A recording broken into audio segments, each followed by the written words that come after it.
charismatique, c'est le maître mot qui définit le mieux l'homme dont nous fêtons aujourd'hui la naissance.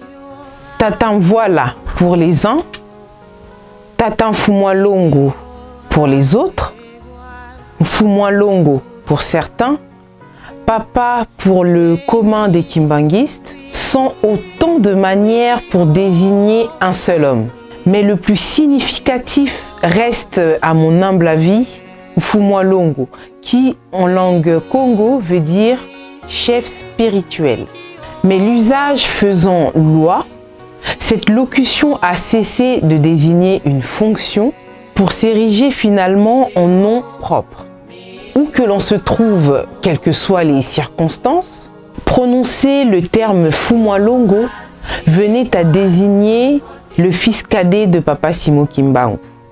Mais pour ce 17e numéro, une date, une histoire va tenter d'élucider le mystère qui se cache, non seulement derrière cet homme aux dimensions multiples, mais aussi derrière un nombre. J'entends quelqu'un dire 22, et non, un autre marmonné 1918, échec, comme aimait le dire lui-même. C'est 105.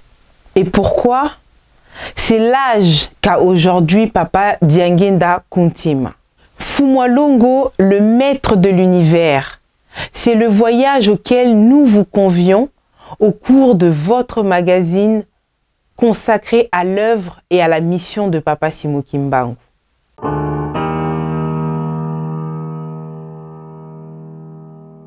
La naissance de Papa Diangenda reste un mystère autant que l'est sa vie.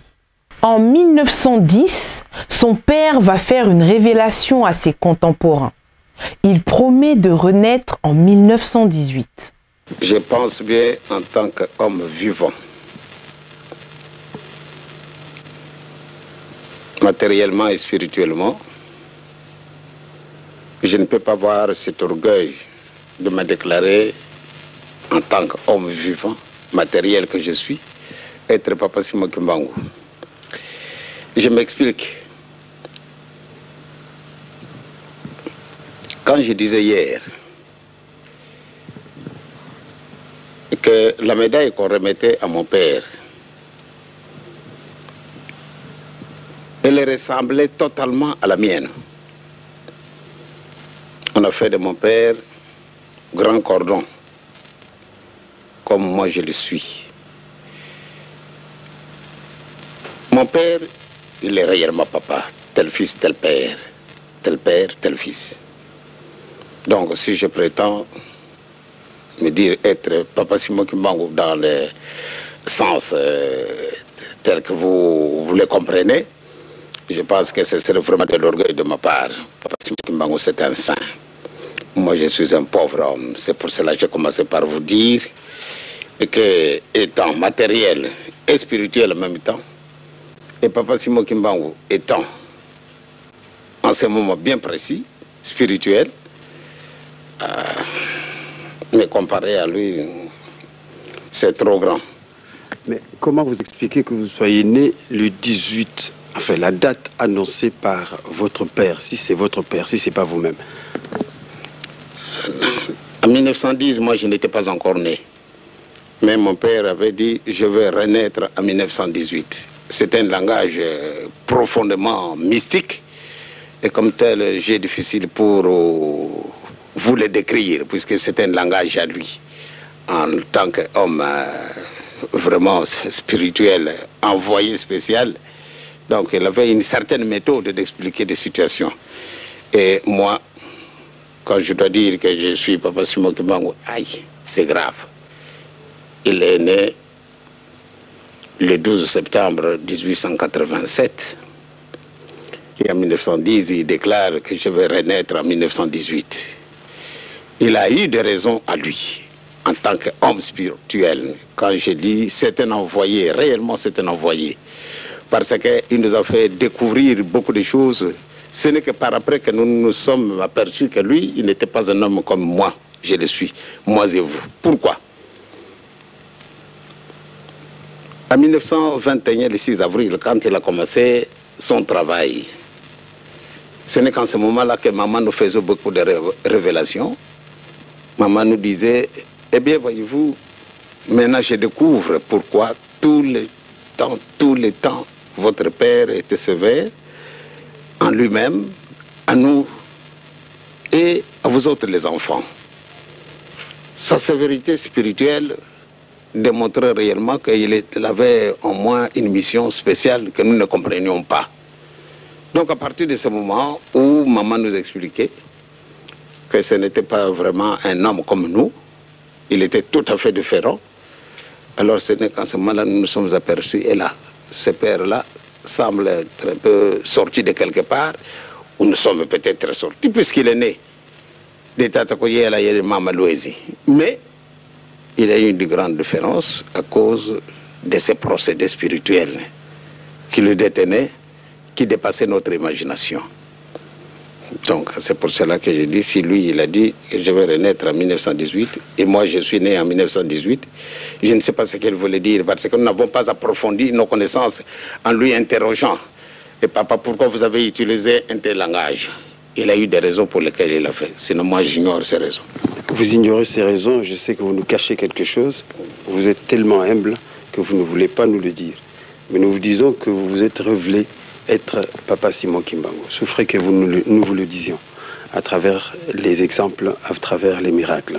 Né le vendredi 22 mars 1918, à 6 h du matin, la face tournée vers le ciel, ce n'est donc pas anodin qu'il soit Mfumwalongo, puisque né de la lignée des rois. Nous ne cesserons jamais de le rappeler que l'union de Papa Simon Kimbangu et Mama Mwilu n'a donné naissance qu'à des enfants portant des germes de ministres célestes, de prêtres, de chefs spirituels, c'est-à-dire Mfumwalongo de par leur père, Mfumwantsenga, descendant de Ntsaku, et du sang royal de par leur mère, Ngudianzinga, détentrice du pouvoir. Papa Diangenda Kuntima est donc Fumwanzinga, Ntinu, Fumwamayala, autant que ses deux frères.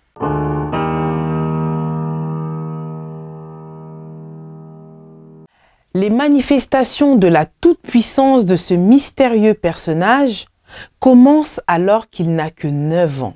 Le témoignage qui illustre sa dimension divine s'appuie sur les dires de Papa Ndila François, son ami d'enfance.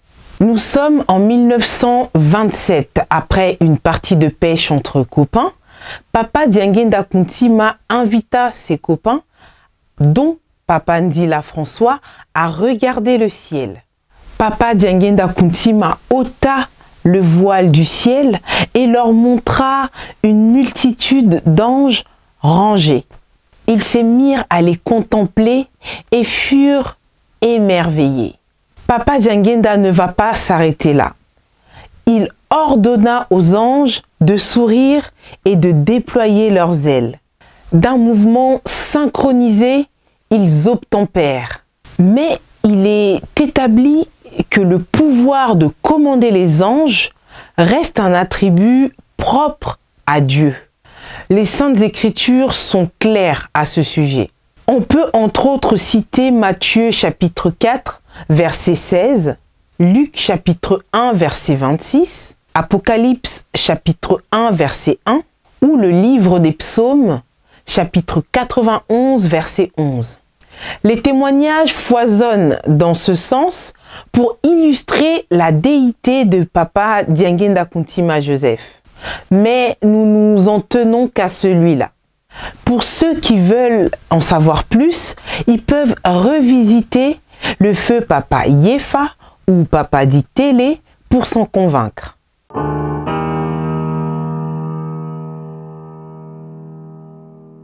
Depuis que sa divinité Papa Simon Kimbangu Kiangani a fait mention de la dimension spirituelle de cet événement, les 105 ans de Papa Diangenda Kuntima est au cœur de toutes les discussions dans le milieu kimbanguiste.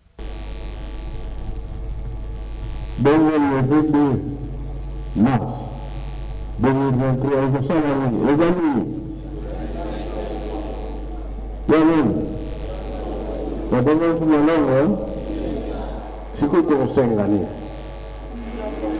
Tout le monde, qu'on s'est gagné. Et Badaki en 1918. Même quand ça va Kenya. Il y a beaucoup. On peut te dire, ah, c'est le monsieur Kenya. Jésus-Christ. Il y a quand même de la mission disant, quand on va s'en aller au Kili. La Portugais paysan à terre, la Kikongo paysan à terre, pour tout le monde. Quel mystère se cache alors derrière ce nombre? Le révérend pasteur Edim Voula nous fait le point quant à ce. Papa Diangenda est un grand professeur. Il nous a enseigné beaucoup de choses. On écrivait et on a essayé un peu d'archiver tout ça. Et à ces événements, nous, on essaie aussi de voir dans nos archives qu'est-ce que Papa Diangenda nous a dit, à telle ou telle période, quel événement qui pourrait arriver. Et il nous a encouragé de pouvoir aussi faire beaucoup de recherches là-dessus. Le 105 ans de Papa Diangenda Kuntima nous rappelle d'abord de quelque chose. Nous devons retourner d'abord sur l'histoire de la Bible, parce qu'on ne peut pas dire le 105 ans sans pouvoir regarder un peu en arrière dans l'histoire de la Bible sur le personnage d'Adam. Adam était un homme spirituel dès sa création. C'est-à-dire il était complet, il avait son corps, il avait l'âme et l'Esprit Saint. Après la chute d'Adam, lorsqu'il a désobéi, on sait que Papa Diangenda nous avait expliqué que c'était la sorcellerie comme telle qu'ils ont eu comme gage de leur désobéissance. C'était la sorcellerie. Là, on parlera plus tard avec ça parce que ça a beaucoup de secrets qu'il faut révéler là-dessus. La chute a été communément, il avait comme conséquence la sentence. Cette sentence était, ces sentences ont été imputées entre deux personnes et l'animal qui avait été comme représentant de Satan, et il avait aussi sa sentence. À quand l'homme a rétabli encore l'alliance ou la liaison spirituelle avec Dieu? Adam et Ève, ils ont mis au monde au moins 2 enfants. Il y avait Caïn et puis Abel, selon la Bible. Et nous croyons à ça. Alors, c'est l'histoire vraie. Mais après que Caïn puisse faire du mal à son prochain ou à son frère Abel, qui l'a tué, ils sont restés aussi longtemps pour avoir encore un enfant. C'est après, quelques années plus tard, que Adam et Ève, ils ont eu l'enfant qu'on appelle Seth. Cet enfant, il fut quand même le remplaçant d'Abel parce qu'il avait des caractéristiques très spirituelles. De là, il va donner un enfant qu'on appelle Enoch ou Enoch. Enoch, il a donné cet enfant lorsque Seth avait l'âge de 105 ans. Vous voyez, c'est déjà significatif, les 105 ans. Là, nous lisons dans la Bible, sur les textes de Genèse, chapitre 5, verset 18. Non, verset 6. Genèse 5, verset 6. Ou on peut lire aussi dans Genèse 4, verset 26. Donc, les 105 ans de Seth a donné quand même quelqu'un qui pouvait quand même avoir encore une liaison spirituelle avec Dieu. C'était qui? C'était Enoch. Enoch, ou communément les autres l'appellent Enoch. Bon, là, je peux expliquer un peu à Lingala. Enoch, après l'âge de 65 ans, a tamboulaki na Nzambe pendant 3 siècles ou 300 ans. Il a marché avec Dieu d'une façon honnête. Il était le premier, donc le deuxième Adam, de pouvoir, avant la chute, de pouvoir respecter les commandements de Dieu. Donc, yé a tosaki maloba ya tata Nzambe, yango wana atambulaki na Nzambe pendant 300 ans. Mais Nzambe aye kozongisa maintenant alliance na bato. Donc, c'est là où se trouve la grandeur de 105 ans. Mais Enoch, ou Enoch, il a prophétisé parce que Dieu lui a révélé un secret. Quel était le secret? Il a dit, je vais détruire ce monde qui est tout à fait impie ou corrompu. Donc, aïbisaki est que nakoboma mukiloyo parce que ezali corrompu par le déluge.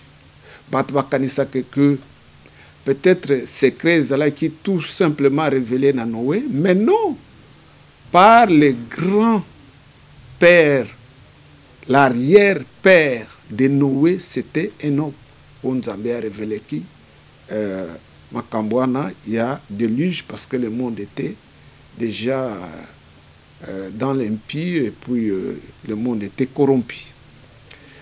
To passé na étape wana, to yekomona que Noé a botami et puis 600 ans après, 600 ans après, Nzambe a yekoboma mokili. C'est-à-dire, Noé a vécu pendant au moins 6 siècles pour que Nzambe aya ko boma mokili par rapport à la révélation secrète à Yebisaki et non. Et ezali toujours événement oyo biso to prendre en compte. Alors, ce qui te côté que seul Noé qui était sauvé, c'est par rapport à Enoch et bisope toujours joie par référence mini par rapport à Enoch parce que makambo yo zali papa diangenda mutabana ki koyebisa biso utakala histoire Enoch. D'abord, la première des choses, tozana 105 ans, il y a Papa Kimbangu. Papa Kimbangu Nzambe, Dieu, créateur, Dieu de l'humanité, c'est Kimbangu. Nzambe Moussousazate, c'est lui. Ou bakoko na biso ba yebaki. Yé se révélaki na bakoko na biso. Tokokota na détail kunate. Maintenant, 105 ans na ye, Papa Kimbangu a botami na 1887. Na 1992, le 12 septembre, où ils allaient date na ya naissance, bisoto bandi ko senga bolimbisi ya lisuma ya Adam na Ève, c'est-à-dire processus banaki d'abord na ba jeune le 12 septembre 1992 et zali très significatif les 105 ans de Papa Simon Kimbangu, notre Dieu.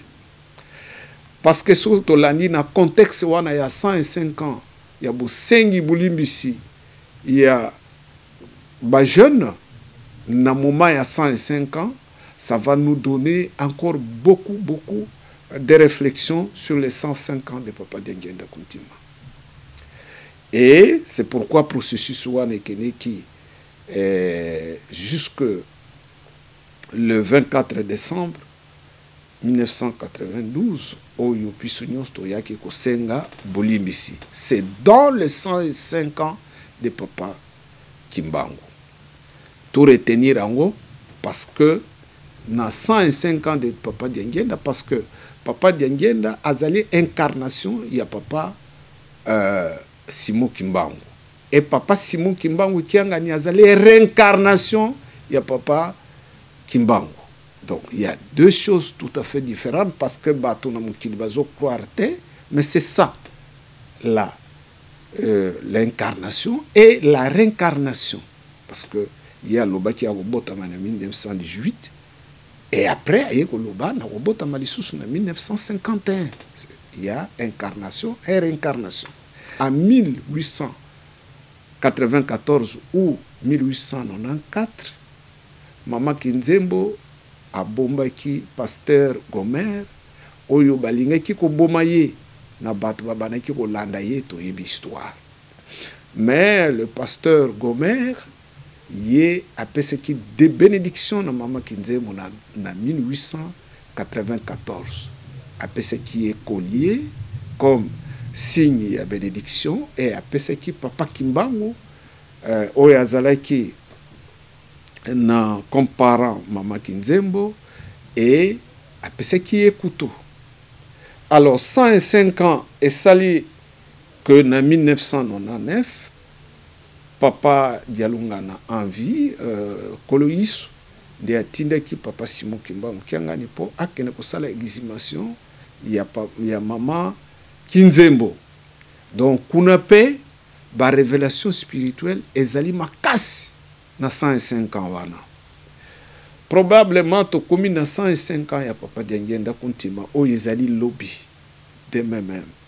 C'est lui le baptiseur de l'église, c'est lui le grand professeur qui nous a enseigné, qui nous a révélé beaucoup de choses cachées dans la génération Bissotozali. C'est pourquoi papa Simon Kimbangu Kiangani, connaissant tous ses secrets et ses vérités, a meki koyebisa biso que 105 ans ya papa Diangenda Kuntima oyo toko sala fête nango lobby le 22 mars ezali un impact spirituel moko ya makasi. Pourquoi cet impact? Na ba recherche tout sali na lobelaki bino que le 105 ans, il y a papa Diangenda, il y a papa Kimbangu plutôt, et Zalaki demande ya pardon.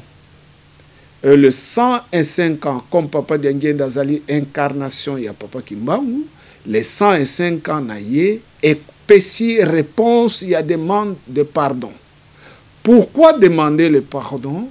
Parce que tout Zalaki li sous une liaison spirituelle dans Nzambete, Nzambe alingi à rétablir relation spirituelle na biso. Na ko rétablir relation wana et lokomoko ekoko leka, c'est qu'on appelle l'indépendance spirituelle. Sans cette indépendance spirituelle, tokozala na difficulté makasi. Yango wana les 105 ans, il y a papa Kimbangu oyo leka ki na demande ya pardon. Et le 105 ans, il y a papa Diangenda Kuntima, nde ezali réponse, il y a demande de pardon, il y a papa Simon Kimbangu Kiangani Nzambe na biso, azali ko senga na biso, po ete tokoka ko se repentir, c'est-à-dire tous à la modèle, po ete tokota na processus, il y a indépendance spirituelle, oyo ekozala tout justement débit nango.